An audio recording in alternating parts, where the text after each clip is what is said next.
1절에서 6절 말씀입니다.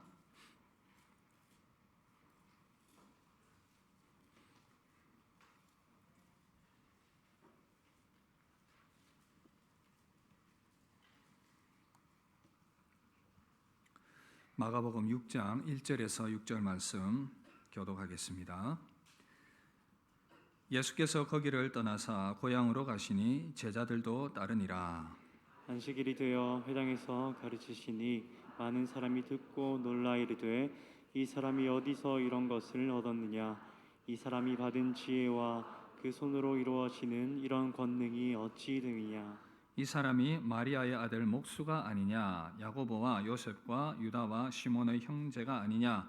그 누이들이 우리와 함께 여기 있지 아니하냐 하고 예수를 배척한지라.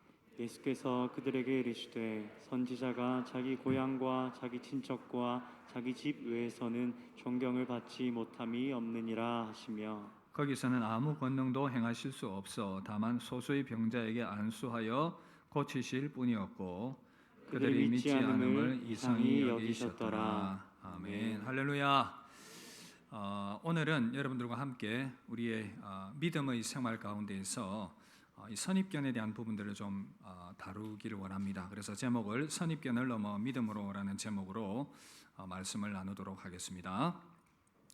여러분 이제 여름 햇볕이 강할 때에 자주 쓰는 이 안경, 이제 선글라스, 강한 햇빛으로부터 우리의 눈을 보호해 줍니다. 그런데 이 선글라스를 끼게 되면 세상이 다른 색으로 보입니다. 선글라스의 색깔대로 세상이 그렇게 보이게 되는 것입니다. 흔히들 우리가 누군가가 어떤 선입견을 가지고 바라보고 말을 할 때에 색안경을 끼고 말을 한다, 색안경을 꼈다 이런 표현을 씁니다. 생각을 해보면 그러나 우리 모두는 다 이 색안경을 끼고 있습니다. 누군가에 대해서, 사물에 대해서, 또 상황과 사건에 대해서 내가 가지고 있는 그 선입견을 가지고 색안경을 끼고 세상을 바라보는 것이 우리의 현실의 모습인 것입니다. 그래서 프란시스 베이컨이라는 분이 이제 이러한 철학자가 이러한 얘기를 했습니다. 사람들이 자기들만의 이 선입견과 편견 때문에 올바른 생각을 하지 못하는 그런 경우가 많이 있다라고 얘기를 하면서 네 가지 우상을 얘기를 합니다. 종족의 우상, 시장의 우상, 극장의 우상, 동굴의 우상, 이렇게 우상을 이야기를 합니다. 이 네 가지 우상에 빠져서 사람들은 제대로 된 판단을 하지 못하고 살아갈 때가 많이 있다, 그런 이야기를 했습니다. 여러분, 특별히 이 동굴의 우상이 있는데 이 동굴의 우상은 바로 각 사람이 가지고 있는 이 특별한 선입견들, 삶의 경험들, 그 사람의 가정 배경과 교육과 시대의 문화와 여러 가지 그런 것들에 의해서 영향을 받는데요. 그래서 사람들이 마치 이제 동굴에 갇혀 있는 것과 같은 그러한 모습이기 때문에 이제 동굴의 우상이다, 이런 표현을 했습니다. 이런 어떤 점점 더 생각들이 굳어지면서 자기들만의 이 동굴로 들어가게 되는 그러한 모습으로 나타나게 된다는 것입니다. 여러분, 우리 신앙은 어떠합니까? 우리의 신앙, 우리가 이미 경험해 왔고 또 그래서 경험했던 그런 삶의 경험들과 기존의 가치관들과 여러 가지 생각들, 기존에 가지고 있는 그러한 것들로 인해서 우리의 신앙도 나도 모르는 사이에 자기들만의, 나만의 이러한 동굴에 갇히게 되고 그러한 선입견 가운데 살아가게 되는 경우들이 많이 있다는 것입니다. 그런데 여러분, 이 선입견이 긍정적인 면도 있지만 이 부정적인 면도 상당히 많이 있습니다. 이것이 하나의 부정적인 습관의 형태로 자리 잡게 되면 우리의 신앙이 바른 신앙으로 세움받게 되는데 많은 어려움과 장애를 겪게 된다는 것입니다. 복음의 능력이 막히게 되는 그러한 원인이 된다는 것입니다. 여러분, 오늘 말씀에 보니까 이러한 잘못된 선입견에 잡힌 사람들이 소개가 되고 있습니다. 이들이 누구냐 하면 바로 예수님의 고향 사람들입니다. 예수님의 고향 사람들, 누구보다도 예수님을 잘 아는 사람들입니다. 그런데 그들이 잘 안다고 하는 것 때문에 주님을 제대로 바라보지 못하게 되는 그러한 안타까운 모습으로 나아가고 있다는 것입니다. 여러분, 먼저 오늘 말씀의 이 위치를 이렇게 보시면 마가복음 6장인데요. 마가복음 5장에 보면 여러 가지 그런 사건들이 소개가 되고 있습니다. 거라사인의 지방에서 귀신이 들린 사람이 귀신이 떠나가게 되는 그러한 기적의 역사, 예수님에 의해서 회당장 야이로의 죽은 딸이 살아나는 사건, 혈루증에 걸린 여인이 회복되는 그러한 놀라운 기적의 사건들이 이렇게 소개가 되고 있습니다. 정말 복음의 능력이 놀랍게 나타나고 있는 그러한 내용들이 소개가 되고 있어요. 그런데 지금 갑자기 복음의 능력이 약화되는 그러한 장면이 등장하고 있습니다. 예수님이 고향으로 오셨습니다. 고향 사람들에게 복음을 증거합니다. 그런데 사람들이 깜짝 놀랍니다. 그런데 이 놀람은요, 좀 다른 형태의 놀람입니다. 바로 이 놀람은 예수님을 무시하는 놀람입니다. 마가복음 6장 3절 보시면 이 사람이 마리아의 아들 목수가 아니냐, 야고보와 요셉과 유다와 시몬의 형제가 아니냐, 그 누이들이 우리와 함께 여기 있지 아니하냐 하고 예수를 배척한지라. 여러분, 예수님의 고향 사람들이 예수님을 배척했습니다. 어떻게 배척합니까? 저 사람 내가 아는데 어떻게 저렇게 놀라운 지혜를 말하지? 마리아의 아들 목수 아니야. 그 형제를, 그 누이가 우리 너무 잘 아는데, 우리랑 같이 자라고 우리랑 같이 성장했잖아. 여러분, 예수님은 비천한 나사렛 동네에서 성장을 했고, 그 동네 사람들, 가족도 별 볼 일 없고 다 알고 있습니다. 동네 사람들이. 아버지도 일찍 돌아가셨습니다. 그야말로 볼품이 없는 그러한 이 성장 과정. 여러분, 복음의 능력이 힘있게 나타나다가 갑자기 마치 이 동맥경화가 걸린 것처럼 이 막혀버린 그 이유 무엇이겠습니까? 고향 사람들이 가지고 있는 선입견, 내가 이미 예수를 잘 알고 있다, 어릴 때부터 알고 있었다 라는 그러한 태도를 보이자 능력이 지금 막혀버렸습니다. 그래서 5절 보시면 거기서는 아무런 권능도 행하실 수 없어 다만 소수의 병자에게 안수하여 고치실 뿐이었고, 여러분, 이들의 내면에는 예수님을 무시하는 생각이 가득 차 있었습니다. 예수님의 능력이 부족해서 지금 기적이 일어나지 않는 것이 아니라 믿지 않는 자들에게 굳이 능력을 보이실 필요가 없었기 때문에 지금 이 능력이 나타나지 않는 것입니다. 여러분, 마태복음 7장 6절에 보면 예수님께서 이런 말씀을 하십니다. 거룩한 것을 개에게 주지 말며 너희 진주를 돼지 앞에 던지지 말라.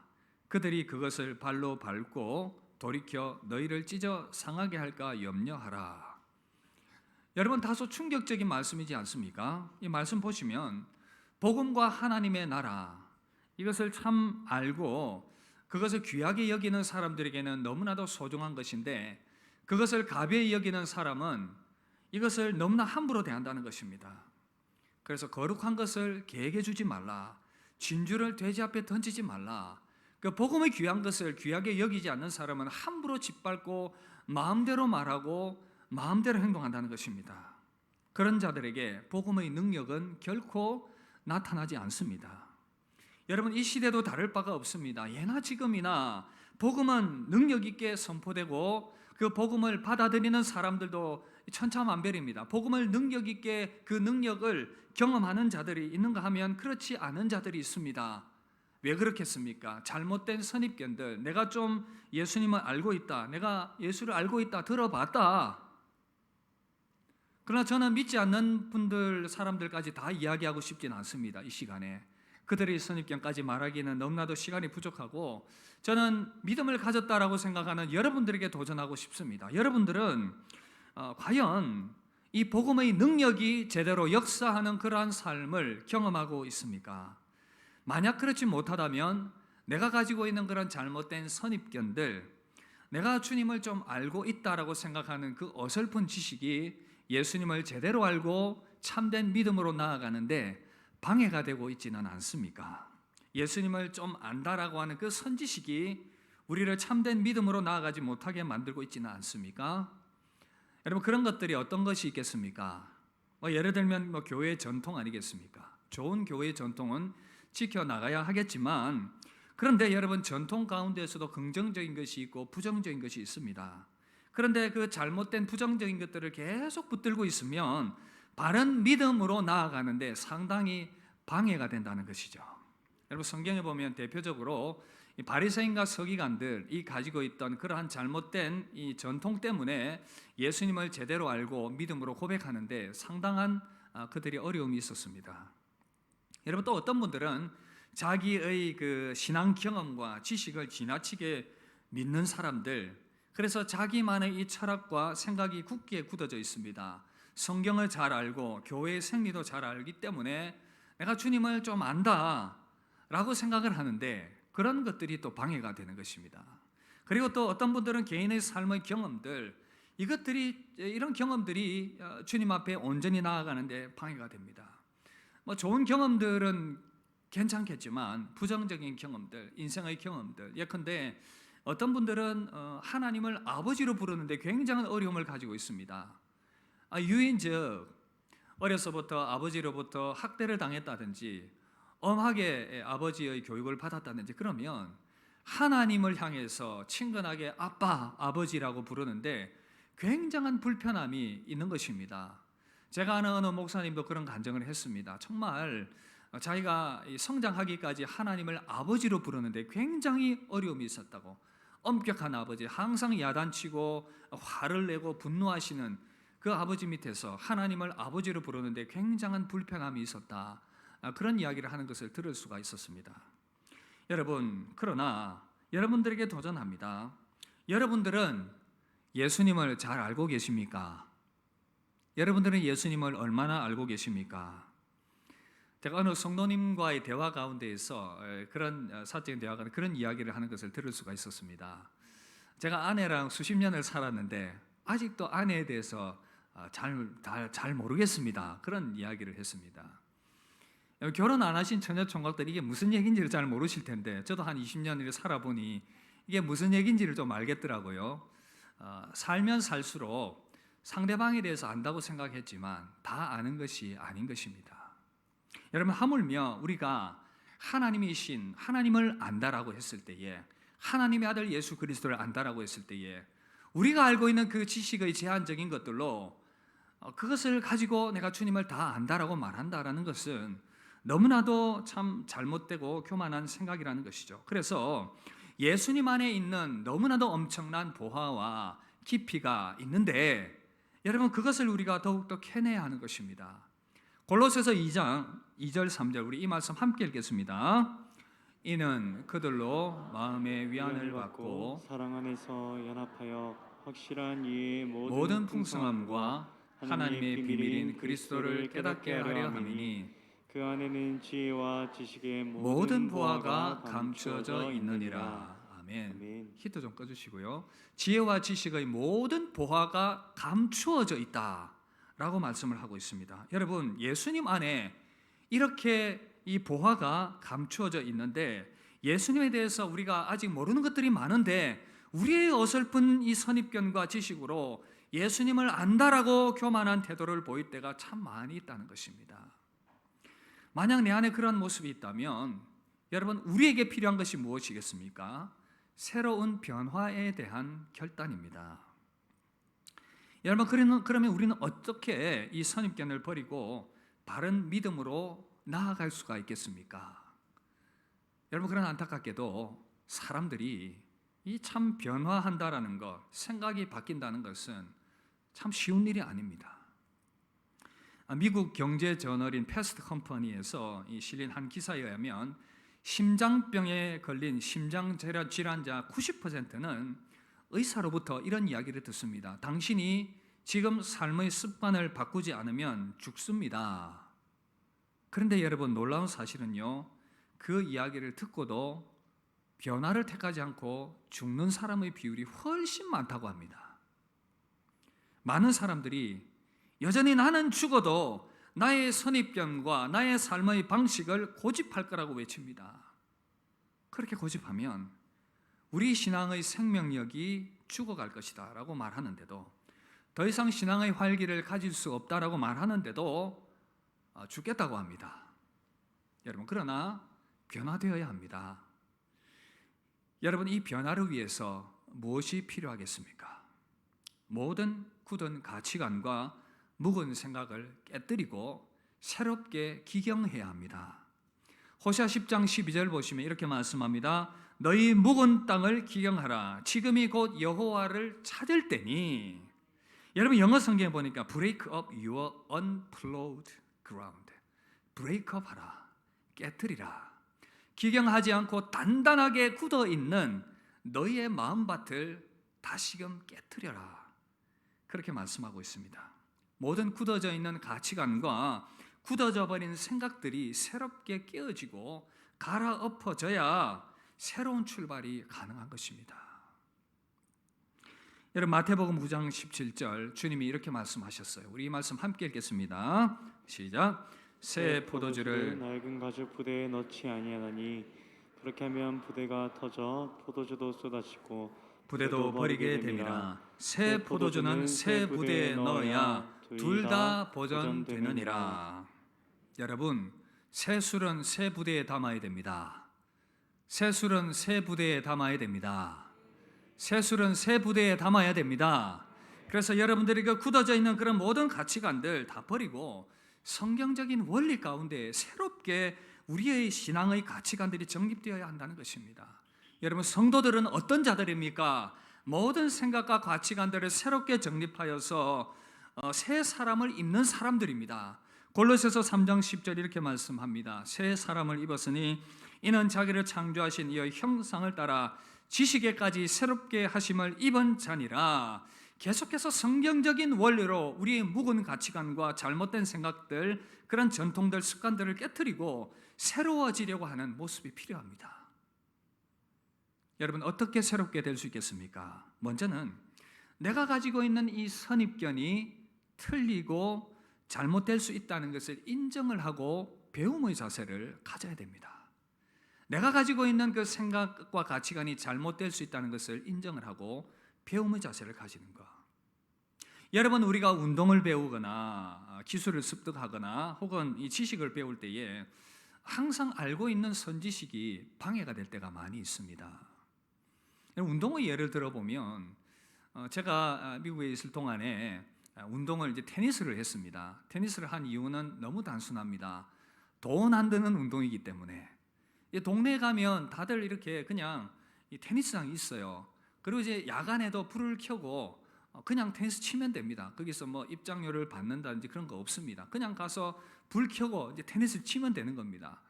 필요한 거라고는 라켓과 공 이제 그것만 있으면 되는 것이죠. 그래서 같이 그 공부를 하시는 목사님들과 이렇게 공부를 마치고 저녁에 이렇게 운동을 합니다. 운동을 테니스를 배우지 않았기 때문에 그냥 이제 소위 말해서 이제 경상도 표현으로 무작배기로 그냥 막 치는 겁니다. 그냥 라켓을 그냥 막 휘두르고.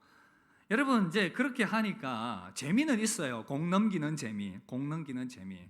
폼이라고는 뭐 1도 없습니다. 그냥 뭐 공 넘기는 그런 어떤 운동이었는데 여러분 이 세월들이 오래 지났습니다. 제가 7년 동안 있었는데 그 동안에 완전히 몸에 빼었습니다.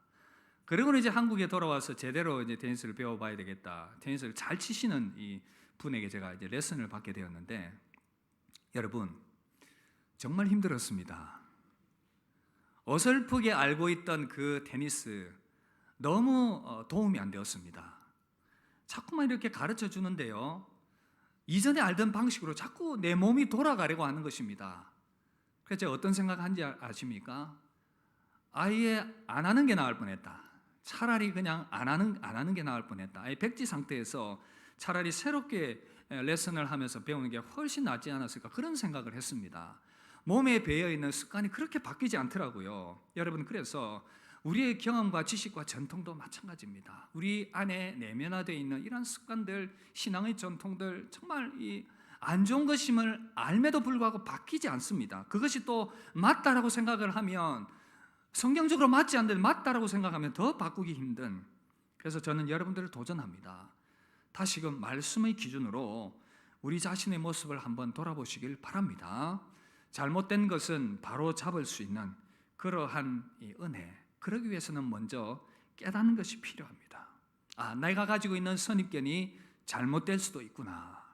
그 다음에 필요한 것은 뭐냐 하면 바로 배움의 자세입니다. 여러분 배움의 자세로 예수님 앞에 겸손히 서야 합니다.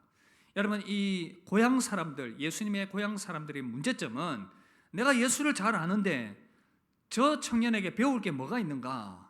이런 생각이었습니다. 여러분, 유교의 창시자인 공자를 여러분 잘 아실 것입니다.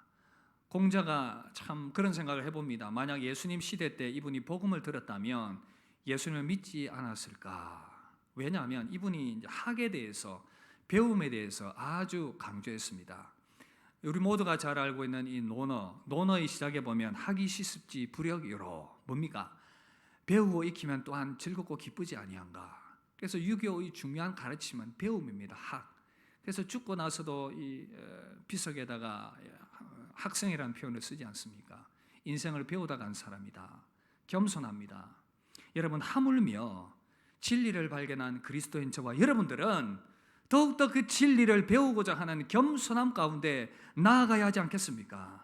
복음의 진리 가운데 더욱더 내가 견고히 서기 위해서 내가 가진 지식과 경험이 전부가 아니라는 것을 인정을 하고 겸손히 주님 앞에 머리 숙이는 그러한 자세가 필요하지 않겠습니까? 여러분, 그렇게 설 수 있기를 바랍니다. 겸손히 배움의 자세로 설 수 있기를 바랍니다. 그런 은혜가 있기를 주 이름으로 축복합니다. 여러분, 그리고 또 진리의 주체이신 그 주님을 더 찾고 구하고 간절히 구해야 합니다. 여러분, 이 자세가 필요합니다. 배움의 자세와 더불어서 주님을 찾고 구하는 자세. 그러기 위해서 여러분들에게 강조하고 싶은 것이 있습니다. 바로 주님을 바라보는 관점을 바꾸어야 됩니다. 여러분, 내가 주님 잘 알고 있어, 내가 이 정도면 주님을 잘 알아 라고 말하는데 그 생각의 틀을 깨트릴 필요가 있습니다. 한양대 국문과 정민 교수가 이 본다라는 것에 대해서 한자로 이제 세 가지 의미를 가지고 표현을 했습니다. 바로 견시관인데요. 견시관. 다 이것은 이제 본다라는 의미입니다. 본다, 볼견자, 볼시자, 볼관자, 이게 다 본다라는 의미인데, 그러나 이 한자가 가지고 있는 의미가 다르다는 것이죠. 견은 말 그대로 그냥 표면적인 것을 보다, 영어로는 see, 보다, 그냥 본다는 것입니다. 제가 여러분들을 그냥 보는 것입니다. 보는 것. 그러나 그냥 보는 것에는 정말 표면적인 것에 머무를 수밖에 없습니다. 그리고 시는요, 보는 것인데 좀 다각도로 보는 것입니다. 이렇게도 보고 저렇게도 보고 각도를 달리하여서 바라보는 것이죠. 그래서 여기서 이제 시각차가 발생한다 이런 표현을 합니다. 각도를 달리해서 바라보면 다른 면을 볼 수가 있다는 것이죠. 그리고 관은요, 중심을 꿰뚫어 보는 것입니다. 매가 먹이 사냥을 하기 위해서 먹잇감을 아주 꿰뚫어 보는 것처럼 그 사물과 사람의 중심을 보려고 하는 그것이 바로 관인 것입니다. 여러분, 정말 이 예수님의 고향 사람들은 말 그대로 이 겉으로 보이는 주님만 바라봤을 뿐이었습니다. 그러니 주님을 제대로 알 수 없고요, 하나님의 아들이신 그분을 제대로 파악할 수가 없었던 것입니다. 여러분, 그러나 제대로 주님을 알려면 시와 관으로 바라봐야 됩니다. 예수님을 다각도로 바라보고요, 주님이 어떤 분인지 면밀하게 살피면서 그분에 대해서 파악을 해야 우리는 제대로 알 수 있다는 것입니다. 여러분들이 어설픈 그 지식으로 주님을 좀 안다라는 것으로 머물러서는 안 된다는 것입니다. 지난 주간 특별 새벽 기도의 말씀을 나누면서 누가복음의 말씀을 가지고 쭉 나누었습니다. 주님의 말씀을 먼저 깨달았고 주님을 알았던 누가는 데오빌로라는 분에게, 로마의 고위관료에게 편지를 보냅니다. 글을 씁니다. 그리고는 이렇게 말합니다. 1장 3절 보시면, 누가복음 1장 3절 보시면, 그 모든 일을 근원부터 자세히 미루어 살핀 나도 데오빌로 각하에게 차례대로 써 보내는 것이 좋은 줄 알았노니. 자세히 미루어 살핀 나도 들어서 그냥 안 것이 아니라 들은 바를 자세히 살피고 다각도로 바라보고 깊이 파악해보니 예수님은 정말 진리였고 그분의 죽으심과 부활과 하나님의 아들 되심은 사실이었다. 그 안에 많은 깊은 은혜들이 있었다. 이것을 발견했기 때문에 그는 데오빌로에게 이야기를 하는 것입니다. 예수님의 진면목을 발견한 것이었습니다. 여러분, 오늘 말씀에도 보면, 여러분, 주님이 많은 기적을 행하진 않았지만 그 중에 소수의 무리들은 정말 그 주님의 은혜와 능력을 경험했고 치유를 경험을 했습니다. 이유가 무엇이었겠습니까? 주님을 제대로 보았기 때문이었습니다. 그들 또한 고향 사람들이었기 때문에 여러분, 선입견에 충분히 노출될 수 있었습니다. 내가 주님 알고 있고 저 예수를 알고 있고 가족들도 알고 있고 다 알고 있다. 그러나 그들이 겉모습만 주님을 바라본 것이 아니라 주님을 정말 깊이 바라보았습니다. 하나님의 아들이심을 바라보았고 그분의 능력을 바라보았고 그렇게 의지했더니 그들이 주님의 능력과 치유와 은혜를 경험했던 것입니다.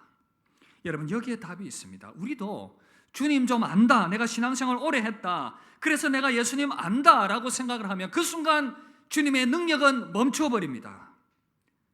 예수님의 능력을 경험하고 그분의 은혜를 알고 깊이 있는 믿음의 사람으로 더 이상 나아갈 수 없습니다. 여러분, 우리도 건성건성 신앙생활을 하면 예수님을 피상적으로밖에 알 수 없습니다. 그리고 잘못된 선입견과 전통과 나만의 생각에 사로잡혀서 교만한 자세를 보이면 결코 예수님을 깊이 알 수가 없습니다. 예수님의 능력을 경험할 수가 없다는 것이죠. 주님을 바라보는 시각이 바뀌어지게 되기를 주의 이름으로 축복합니다. 바뀌어지게 되기를 주의 이름으로 축복합니다. 바뀌어야 됩니다. 그리고 이제 우리는 더 주님을 찾고 구해야 합니다. 예수님에 대해서 말씀하신 그 말씀을 내가 더 깊이 사모하고 더 간절한 자세로 그 말씀을 대해야 합니다.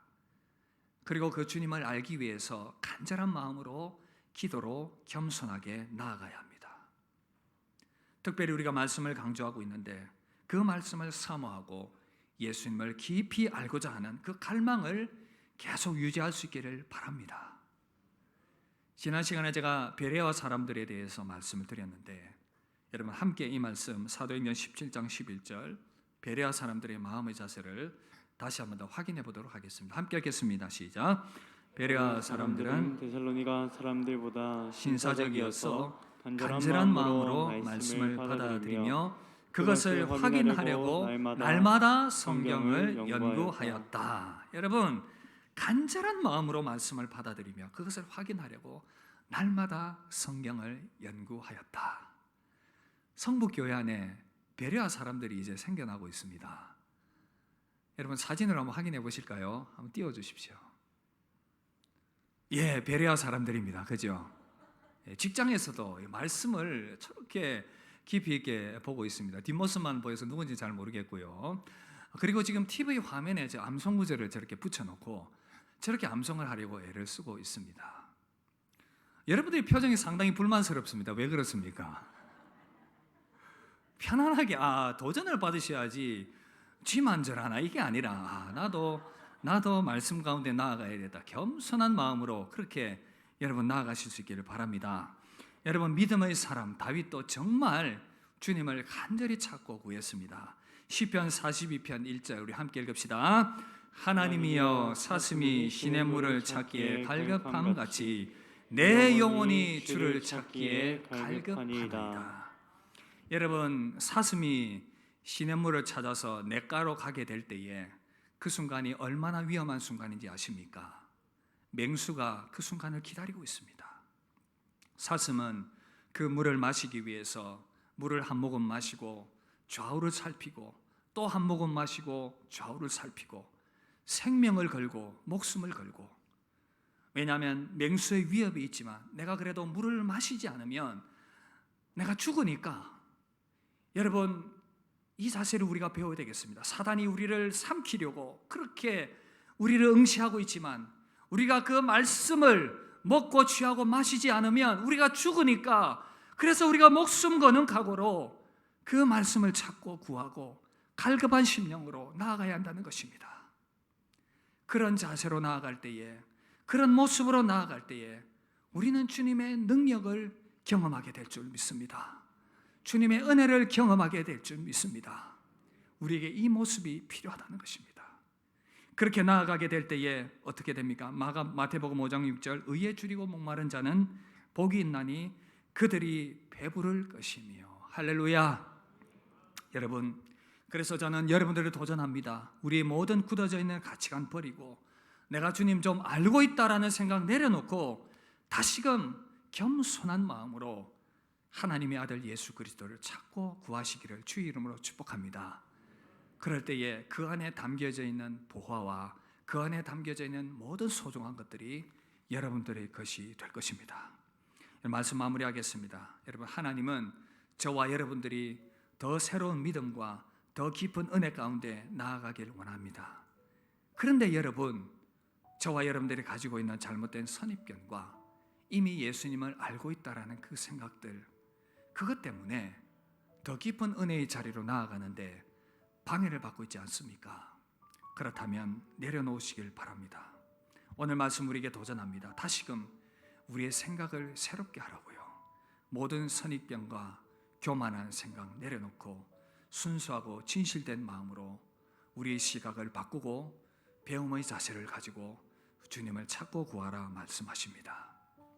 그럴 때 우리 내면의 견고한진들이 깨어지고 예수님의 크고 위대하신 그 은혜와 풍성한 은혜를 경험하게 될 것입니다. 지금보다 더 하나님의 아들 예수 그리스도를 깊이 알아서 여러분들의 삶이 풍성해질 뿐 아니라 은혜가 풍성해질 뿐 아니라 삶이 풍요롭게 되는 그러한 역사가 일어나게 될 것입니다. 여러분들이 더 성숙한 믿음으로 세워지게 될 것입니다. 그런 은혜가 여러분들 가운데 임하게 되기를 주의 이름으로 축복합니다. 우리 함께 찬양하며 받은 말씀 생각하며 우리 합심하여 한번 기도하며 나아갑시다. 주님, 나를 주님 곁으로 더 이끌어 주시옵소서.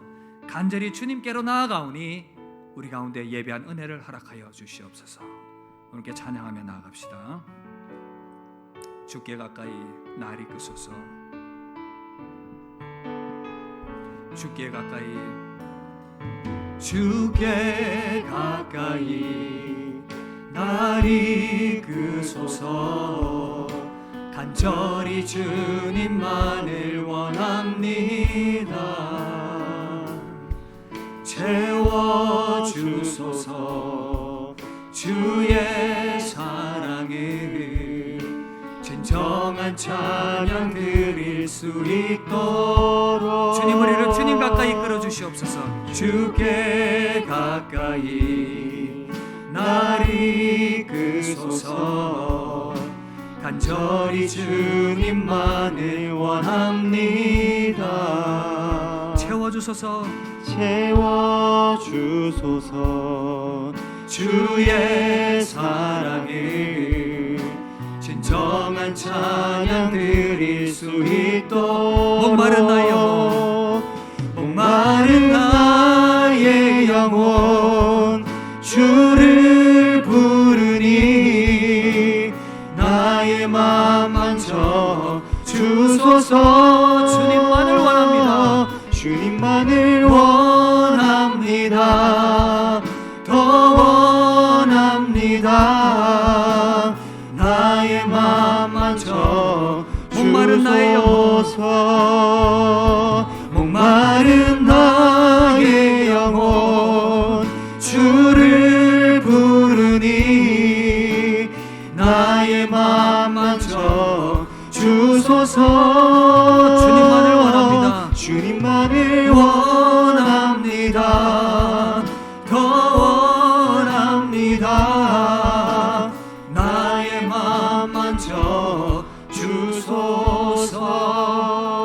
여러분, 이 시간 합심하여 한번 기도하며 나아갑시다. 주님은 우리에게 더 깊은 은혜 가운데, 더 깊은 믿음 가운데 나아오라고 원하십니다.